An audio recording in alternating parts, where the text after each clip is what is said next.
do feel more energy because B12 helps make the red blood cells carry oxygen to the tissues, helps burn your carbs for energy, great for the hair, skin, and nails, great for so many things. Steve, be one of the first 1,000 callers. Get both bottles for free. You're going to love it. And again, just $6.95.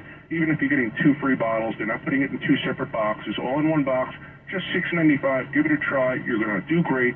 Within 7 days, you should notice great joint benefits. You should notice energy. You should notice quality thinking. Don't miss out. Get your 2 free bottles. You're going to love it. And that number is 1-800-500-1842. What's great about this, you pay for the shipping, only $6.95, and then you get to put it to the test for yourself. Even the shipping, by the way, it's 100% refundable, so there's absolutely nothing to lose. That number is 1-800-500-1842. Now remember, Krill Omega 50 Plus features these tiny power-packed soft gels, which are so easy to swallow. Plus, they're super concentrated and they're ultra-purified. But the special offer, it gets even better. As Dr. Levin told you, if you are one of the first 1,000 callers from this weekend's radio show, Purity is going to give away a free bottle of their delicious B12 Energy Melts. You're going to love these B12 Energy Melts for an instant burst of natural energy that you can enjoy every single day. Now, to get started on this double free offer, you got to call 1-800-500-1842.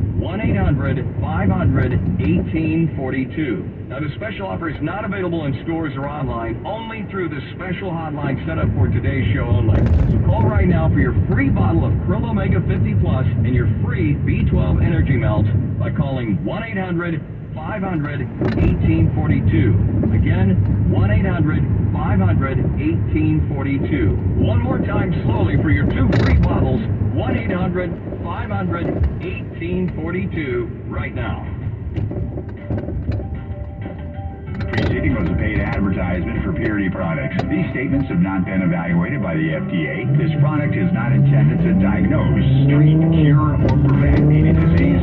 Supportive but not conclusive research shows that consumption of EPA and DHA omega-3 fatty acids may reduce the risk of coronary heart disease. The preceding show is paid for by Purity Products. The views, opinions, and beliefs expressed are those of Purity Products and do not necessarily reflect those of staff, management, ownership of Cumulus Media or other partners.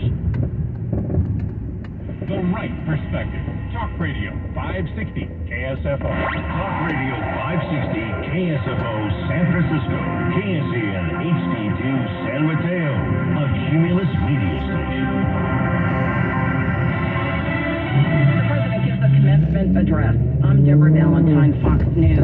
President Biden delivering the commencement speech at Morehouse College in Atlanta this morning, congratulating the graduating class on their accomplishments. Class of 2024, you join, as you know, a sacred tradition. Education makes you free, and Morehouse education makes you fearless. The campus shut down for the event as police were prepared for pro-Palestinian protesters to possibly interrupt the ceremony, which did not happen. The president addressing the war in Gaza saying he is calling for an immediate ceasefire and a two-state solution. He also says he supports peaceful, non-violent protests. A new lawsuit claims a Florida mother was killed when her car counterfeit airbag detonated like a grenade. Here's Fox's Ted Linder. 22-year-old Destiny Biasi's family alleges that her used 2020 Chevy Malibu, which was purchased from national used car company Drive Time, passed through multiple con men before its fake emergency airbags deployed in a frontal collision that caused a blast that shot metal and plastic shrapnel throughout the car, killing her. The suit claims that the car was involved in a crash a few years ago when it was owned by Enterprise Rent-A-Car, and that the car should have been totaled. Instead, Enterprise is accused of selling the car off to Drive Time. The vehicle was then repaired at a body shop where it's alleged the shop owner purchased counterfeit and non-compliant airbag components and installed them in the vehicle. The lawsuit seeks a trial on 14 counts against the various defendants. Ted Linder, Fox News. Kennesaw State University officials say an armed intruder shot and killed a female student on campus yesterday afternoon. It's unclear what caused the shooting, but an unidentified suspect has been detained. The school warning students to take shelter just after 4 p.m. yesterday before giving the all clear. America's listening to Fox News. KSFO traffic from the Chilton Auto Body Desk. In Oakley, Contra Costa County, Highway 160 northbound at Wilbur Avenue, the CHP is running a traffic brake to clear a solo accident in the two right lanes. In Dublin, I-680 southbound between Al Costa Boulevard and the 580 interchange, the three left lanes are closed for a paving operation. The right two lanes will remain open. All work is set to finish up by 4 a.m. tomorrow morning. And up north, Highway 37 eastbound between Highway 121 and Highway 29, there is a full roadway closure until 5 a.m. Monday morning. Use Highway 121 to Highway 12 to Highway 29 as an alternate route. That's traffic. I'm Bob Vance. This is Bob Cannon in the Garden on Talk Radio 560 KSFO.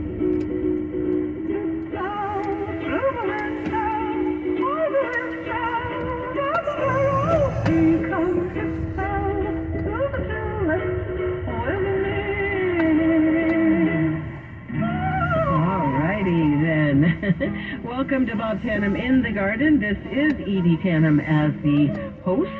I do the show every Sunday from 9 to 10 a.m. In case you want to call it, you want to catch the show live, that's when we're on. And that's when we invite calls. So this morning is another yes, please call in with your gardening questions day. That's 808-560-0415 area code. The 415-808-5600. That's the number to the station. You can talk to David my producer, when he answers the phone, and he'll put you on with me. And you can tell us about some event that you want to go to, maybe an event that you've just gone to yesterday. Yesterday was like mega day to get out and do something, right? There was a very wonderful group at the New Beginnings Garden, a group that comes out, does volunteer all the way around several different areas, and New Beginnings is one of the main areas that they come out at least once a year to do a big gardening event. So yesterday they were working on a pathway. Sorry, something flashed on my screen. They were working on a pathway that goes into the garden to make it more safe. They had paving stones in there before, and they were a little bit wonky, so necessarily they weren't the most safe. But I'm not sure. I guess they're doing another pathway, but putting brick. Hopefully, so there we were at New Beginnings yesterday. And of course, I told you about the gophers there. They are amazingly overrunning the place. And what's funny is that there was this dugout area for the pathway, dug into the hard packed soil to do a separate part of the walkway. And it was so funny. Me and Kurt, who is the event organizer every year. It's in honor of his son, by the way. And we were watching the pathway. All of a sudden, this gopher was like, "What's going on out here?" He just kept poking it. You know how in a hardscape there's or when you dig down into the clay soil or hard packed soil, you dig down, and he was coming out on the angle, and you could just he was just disturbing the nice clean cut earth with his little hole, and he wanted to come out and take a look at everybody. Kurt has his own problems with gophers, and he tried to get him with a shovel, but that did not work. So that worked, that's just one of those things. But there are so many gophers in that area. I told you, when I put the hay bales or the straw bales down, the most frustrating part of it was the straw bales were falling over. So there was no security to plant in, because you're building a raised planter by using the straw bales. So if you want to get into doing a straw bale garden, you can look at all my little videos that I put up on my website and see all the pitfalls of what not to do. And number one is don't put them right on top of an active gopher trail garden. Now, the gophers are there on a constant basis. There's nothing we can really do about that, except maybe, every once in a while pick them off of the... there's owl houses already out there. They are occupied, so there's no problem with that. And it stirs me every week, Papa. Anyway, there's no, I'm sorry. There's no other, there's a couple areas for the owl boxes, and one of them is occupied and they do very well. But of course they can't pick off all of the gophers. The gophers are not the easiest prey. They'd rather go for a field mice, where they're out in the open on those certain occasions and they can get them very quickly. But it's like this ongoing battle right there in the frontage road there in Hamilton. And by the way, this is where New Beginnings is. No one's ever asked me that, but New Beginnings is basically a second chance homeless shelter type of housing, and veterans as well, veteran housing out in Novato. They do an incredible job. So you can always look them up by searching out New Beginnings in Novato or Homeward Bound in Novato. So it's a very wonderful organization that helps a lot of people. And so what we do is there's also a culinary school there. But what we do is we try to get a productive garden in the gopher patch that's constantly giving food or something to the kitchen to use for their cooking.